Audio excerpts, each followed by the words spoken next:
24 नवंबर 1971 का दिन था। पोर्टलैंड ओरिकॉन के एयरपोर्ट पर सब कुछ रूटीन के मुताबिक चल रहा था। लोग अपनी फ्लाइट्स का इंतजार कर रहे थे। किसी ने अंदाजा भी नहीं लगाया था कि आज अमेरिका की तारीख की सबसे मिस्टीरियस एयर हाईजैकिंग होने वाली है।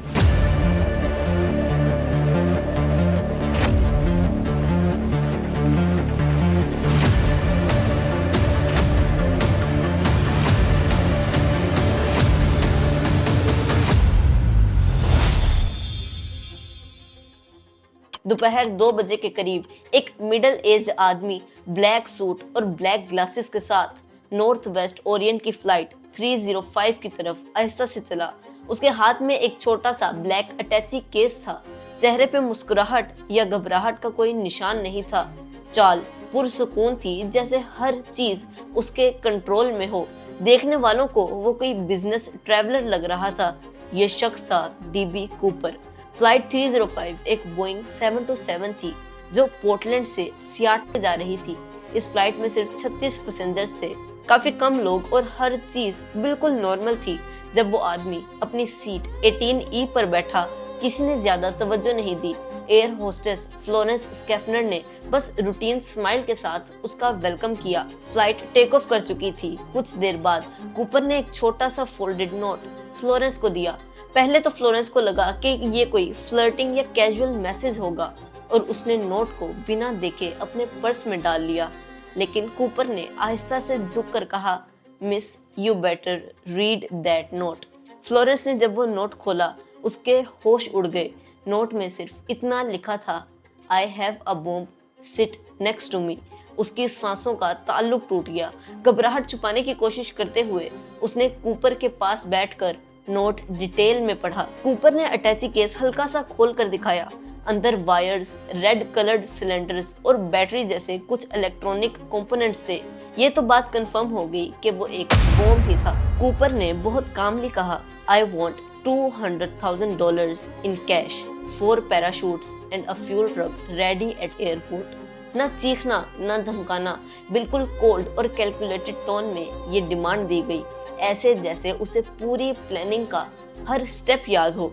फ्लोरेंस फौरन पीछे गई और दूसरी एयर होस्टेस टीना मकलो को ये सब कुछ बताया। उसके बाद कूपर और कॉकपिट के दरमियान जितनी भी बातें हुई वो सब टीना के थ्रू होती रही।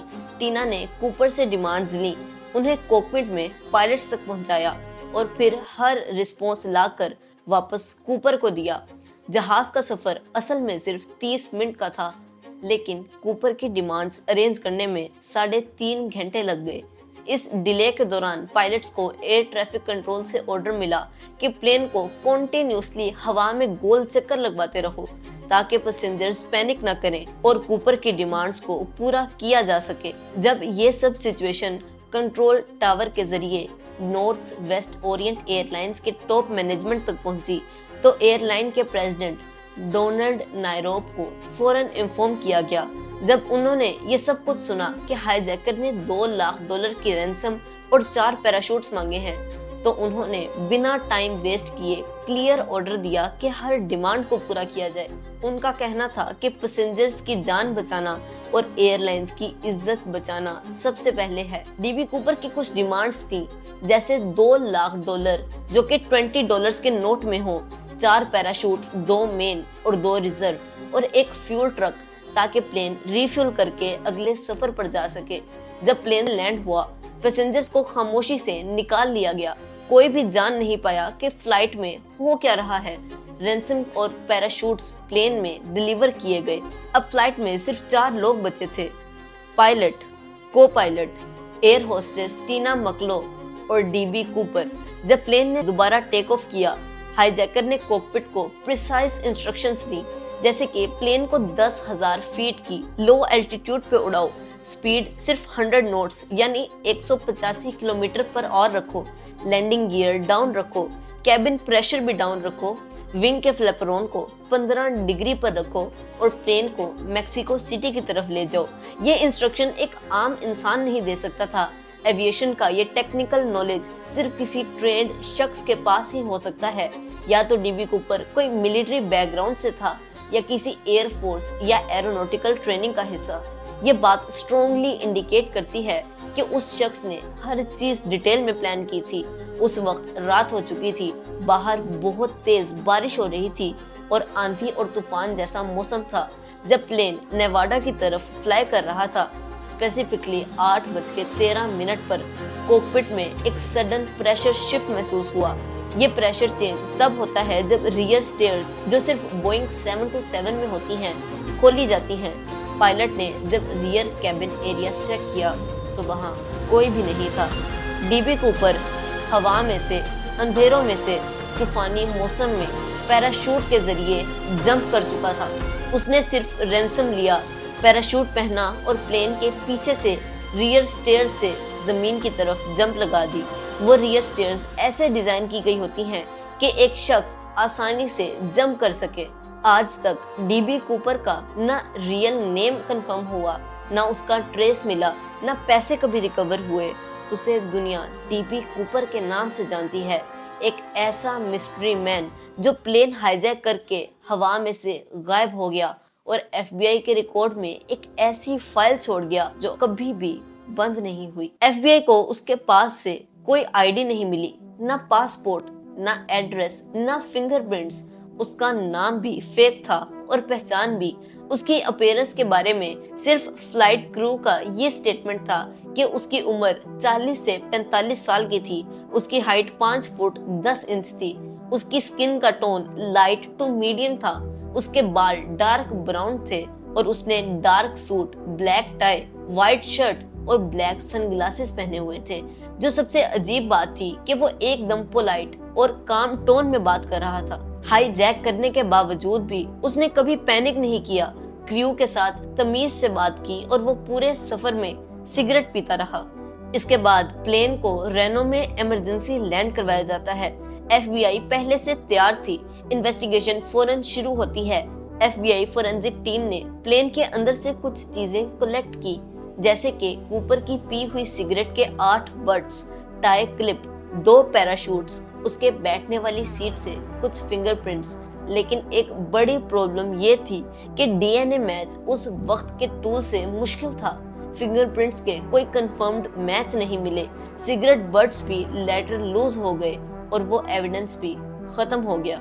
एफबीआई ने कूपर की फ्लाइट पाथ के नीचे से जंगलात, दरिया और पहाड़ों का एरिया स्कैन किया। उस रीजन को बोला गया ड्रॉप जोन। वॉशिंगटन और कोलंबिया रिवर्स के आसपास हेलीकॉप्टर्स, आर्मी यूनिट्स, डाइवर्स सब लगाए गए, लेकिन ना पैराशूट मिला, ना बॉडी, ना बैग, ना कैश, कोई ट्रेस भी नहीं मिला। अब सवाल ये उठता है, क्या कूपर जिंदा बचा? कुछ लोगों का कहना है कि उसका पैराशूट ही नहीं खुला और वो अपनी जान से हाथ धो बैठा, क्योंकि मौसम खराब था, अंधेरा भी था और वो पहाड़ी इलाका था। उसके पास कोई नाइट गियर भी नहीं था और कूपर ने सिविलियन पैराशूट यूज किया था, जो कि प्रोफेशनल नहीं होता। एफबीआई का मानना था कि जंप सुसाइड जैसा था और उसका पैराशूट शायद खुला ही नहीं। लेकिन कुछ लोगों का कहना है कि कूपर जिंदा बच गया और अपने मकसद में कामयाब हो गया, क्योंकि पैराशूट की सिलेक्शन कूपर ने खुद की थी और बोइंग 727 के रियर स्टेयर से जंप करना एक रेयर लेकिन पॉसिबल मेथड था। उसने ऐसी जगह पर जंप किया जहां ट्रैकिंग मुश्किल हो और कूपर ने कभी भी रैंसम कैश यूज ही नहीं किया, इसलिए वो कभी ट्रेस भी नहीं हो सका। डीबी कूपर ने अपना टिकट डैन कूपर के नाम से लिया था, जो कि एक फिक्शनल कॉमिक कैरेक्टर का नाम भी था, जो कनाडा में 1960s में पॉपुलर हुआ था। डैन कूपर एक एयरफोर्स हीरो था जो डेयरिंग मिशंस करता था।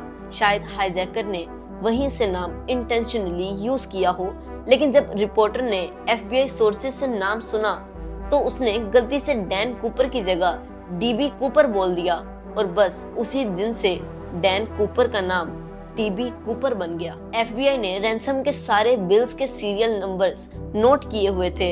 हर बैंक और कसिनो को उन सीरियल नंबर्स की एक लिस्ट दी गई कि अगर कभी भी ये नोट आए तो फौरन रिपोर्ट करें, लेकिन 9 साल तक कुछ नहीं मिला। लेकिन फिर 1980 में एक 8 साल का बच्चा ब्रायन इनग्राम कोलंबिया रिवर के किनारे रेत खोद रहा था। उसने 3 बंडल्स कैश के ढूंढ निकाले, जो कि टोटल $5,800 थे। उसके सीरियल नंबर्स चेक किए गए और वो एग्जैक्ट वही बिल्स से जो कि कूपर को दिए गए थे। ये प्रूफ था कि कूपर का कैश कम से कम कोलंबिया रिवर्स के एरिया में ही गया था, लेकिन उसका मतलब ये नहीं कि कूपर ने एग्जैक्ट वहीं लैंडिंग की थी या वहीं मरा था। पैसे पानी के बहाव से दरिया के जरिए वहां पहुंच गए हो सकते हैं। FBI ने 800 से ज्यादा सस्पेक्ट्स पे काम किया।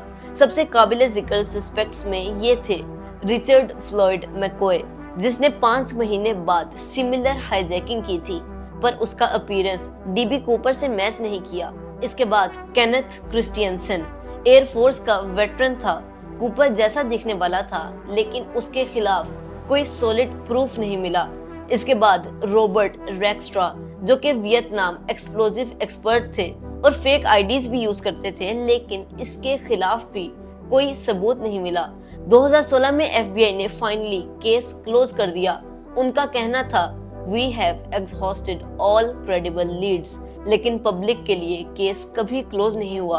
आज भी लोग वीडियोस, बुक्स और पॉडकास्ट में उसका एनालिसिस करते हैं। डीबी कूपर सिर्फ एक नाम नहीं रहा, वो एक सिंबल बन गया, एक ऐसा शख्स जो अमेरिका के मुश्किल तरीन सिक्योरिटी सिस्टम को धोखा देके हवा में से गायब हो गया। ना कभी पकड़ा गया, ना उसका पैसा मिला, ना उसकी लाश, और सबसे बड़ी बात, उसने किसी को चोट नहीं पहुंचाई। No guns fired, no violence, just a plan, जो आज भी दुनिया के लिए एक मिस्ट्री बन गया है। क्या वो जिंदा बचा? क्या उसने पैसे लेकर एक नया नाम बना लिया, या उसका पैराशूट ही नहीं खुला? इन सब हकायक के मुताबिक अगर उसका मकसद किसी को नुकसान पहुंचाना नहीं था, तो कूपर सिक्योरिटी इदारों की काबिलियत पर एक सवालिया निशान छोड़ गया।